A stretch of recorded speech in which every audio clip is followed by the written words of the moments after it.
Ready mix concrete bomb টাক দিয়ে ঢালাই করা। আসসালামু আলাইকুম রহমতুল্লাহি ওবারাকাতু। কাছে বন্ধুরে দেশে অথবা প্রবাসে যে যেখান থেকে আজকের এই ভিডিওটি প্লে করেছেন সকলকে জানাই সাদর আমন্ত্রণ। আমি বাদশা মিয়া আছি আপনাদের সাথে। আপনারা দেখছেন শখিন হাউস ফেসবুক পেজ ও ইউটিউব চ্যানেল শখিন হাউস। আপনি যদি নতুন দর্শক হয়ে থাকেন তাহলে পেজটি ফলো করে দিবেন, চ্যানেলটি সাবস্ক্রাইব করে দিবেন। যাই হোক, শুরু করা যাক আজকের ভিডিওটি। আজকের ভিডিওটি হলো রেডিমিক্স কংক্রিট বোম টাক দিয়ে ঢালাই করা। আমরা সকাল 7টা বাজে চলে এসেছি এখানে মরুভূমিতে। প্রায় এখানে 10টি ইউনিট করা হয়েছে। প্রত্যেকটা ইউনিট করা হয়েছে এখানে ভাড়া দেওয়ার জন্য।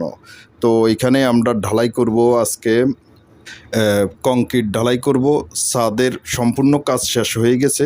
প্রত্যেকটা ইউনিটে একটি করে রুম, একটি ড্রয়িং রুম আর একটি ডাইনিং রুম, কিচেন রুম, ছোট একটি কিচেন রুম, ছোট একটি বাথরুম প্রত্যেকটা ইউনিটে এভাবে রাখা হয়েছে। এগুলোকে ইস্তারা বলা হয়, আর এগুলো আমাদের দেশে বাংলো বলা হয়, মানে ভাড়া দেওয়া হয়।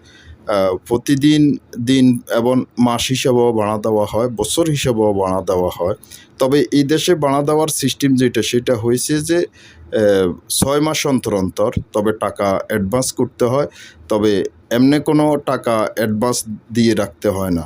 6 মাসের টাকা অ্যাডভান্স দিয়ে আপনি ভাড়া নিতে পারেন, বা অনেকে একদিনের টাকা দিয়েও একদিনের জন্য ভাড়া নিতে পারেন। এইটা যখন তৈয়ার হয়ে যাবে তখন দেখা গেছে এখানে একজন কেয়ারটেকার রাখবে, বাংলাদেশি অথবা হিন্দি অথবা পাকিস্তান। তার তত্ত্বাবধানে এই বিল্ডিংগুলো চলবে। তো আসলে আমরা এসেছি রেডিমিক্স কংক্রিট বোম টাক দিয়ে ঢালাই করার জন্য। আমাদের ঢালাইয়ের সম্পূর্ণ প্রক্রিয়া শেষ হয়ে গেছে। আমরা সালাম টেস্ট, তারপরে সিলিন্ডার টেস্ট এবং রেডিমিক্স কংক্রিট কোম্পানি থেকে এগুলো টেস্ট হিসাবে আসে। রেডিমিক্স কংক্রিট টাকে করে নিয়ে আসে আর পাম্প দিয়ে এটা বোম ট্রাক দিয়ে ঢালাই করা হয়। বিশাল একটা বড় প্রজেক্ট। এখানে আজকে আমরা সারা দিনে ঢালাই করব।